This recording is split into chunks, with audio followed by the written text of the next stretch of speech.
नाही तर ठीक आहे, मग एक काम करा, दुसरं काय होतं इथं, जरा कोणी आवाज उचलायला गेलं की मग गुंड पाठवून त्याला हल्ले केले जातात, वार केले जातात. तसं करायचं असेल तर करा आमच्यावरती वार, आमची तयारी आहे. स्थानिक भूमिपुत्रांच्या विषयात जर कोण दादागिरी करत असेल तर आम्ही वार घ्यायला तयार आहोत, जीव द्यायला पण तयार आहोत. पण तुम्ही स्वराज्य दर्शन आपल्या हक्काचे न्यूज चॅनल. महाड एमआयडीसी कामगारांच्या विविध प्रश्नांसाठी महाड एमआयडीसी कार्यालयावर मनसेची धडक. उद्योगांमध्ये स्थानिक युवकांना रोजगारात प्राधान्य मिळावे, स्थानिकांना डावलल्याचे प्रकार. डेडलाईन आधी आमचे प्रश्नाचे उत्तर मिळाले नाही तर मनसे स्टाईल दाखवू, सचिन गोळे. महाड औद्योगिक क्षेत्रातील वाढते प्रदूषण आणि स्थानिक बेरोजगारांच्या प्रलंबित प्रश्नांवरून महाराष्ट्र नवनिर्माण सेना आता थेट संघर्षाच्या पावित्र्यात आली आहे.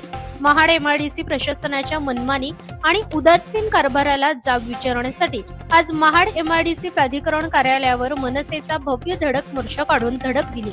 यावेळी मनसेचे दक्षिण रायगड जिल्हाध्यक्ष राज पार्टे यांच्या नेतृत्वाखाली या आंदोलनाचे आयोजन करण्यात आले.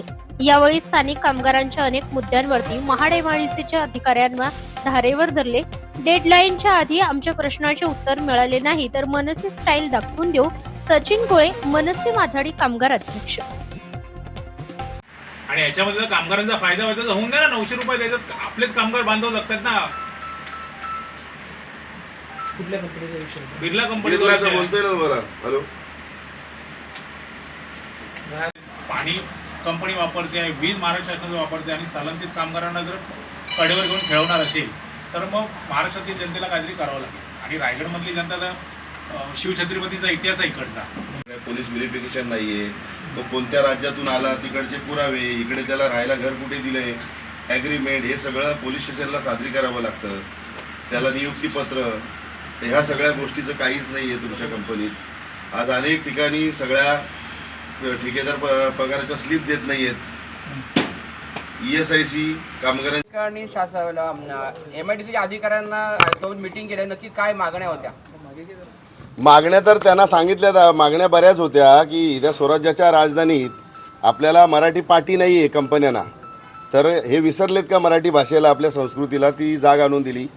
नदीमध्ये खुलेआम केमिकल सोडलं जातं आहे. त्याच्यानंतर हजारो परप्रांतीय इतर राज्यातले जे कामगार येऊन इकडे फिरतायत, काम करतायत, तर त्यांचं पोलीस स्टेशनला कोणतंही रेकॉर्ड नाही आहेत. त्यांचं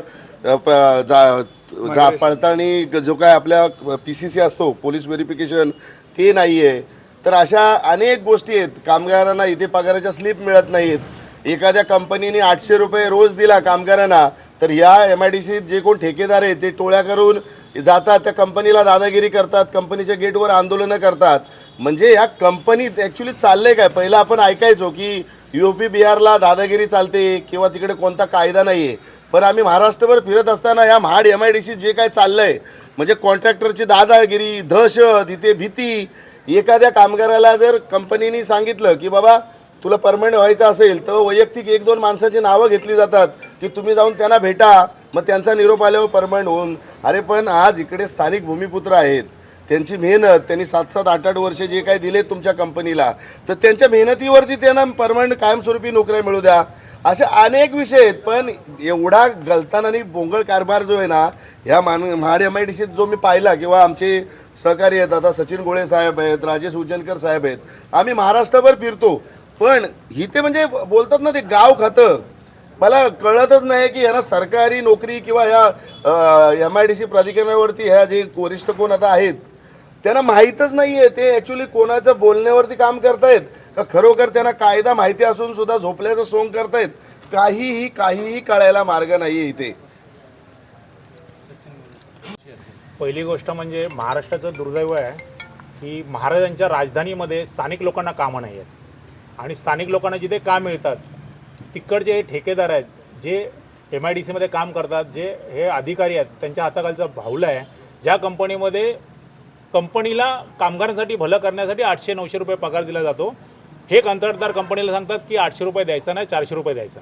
म्हणजे हे कंत्राटदार कामगारांचं भलं होण्यासाठी काम करतात की स्वतःच्या घरची पोळी बांधण्यासाठी काम करतात हे पहिलं कळत नाही. आणि ह्या ठराविक कंत्राटदारांना इकडचे ठराविक लोक, राजकीय लोक चालवतात. हे पहिलं दुर्दैव आहे की महाराष्ट्रातील कामगारांचं भलं झालं तर महाराष्ट्र पुढे होईल. दुसरी गोष्ट, MIDCमध्ये जेवढ्या कंपन्या आहेत इकडच्या गावाल्यांनी ठराव पास केला आहे की बाबा परप्रांतांना राहायला घरं द्यायची नाहीत, म्हणून MIDCमध्येच घरं बांधली जातात.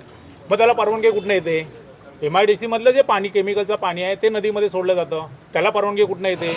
कामगारांना मिनिमम वेजेस दिले जात नाही, PF दिला जात नाही, ESIC दिला जात नाही, ESIC कट होतो, तर ESIC कट झाल्यानंतर कामगारांनी कुठल्या हॉस्पिटलमध्ये जायचं? ह्याचं कोणालाही लेणं देणं नाही आहे. ठराविक राजकीय लोक ही MIDC चालवतात, अधिकारी हे त्यांच्या हाताखालचं भावलं आहे आणि ते जसं ऑपरेट करतात तसं अधिकारी चालतात. पुढची रणनीती काय असणार आहे? त्यांना 25 तारखेचा वेळ दिला आहे.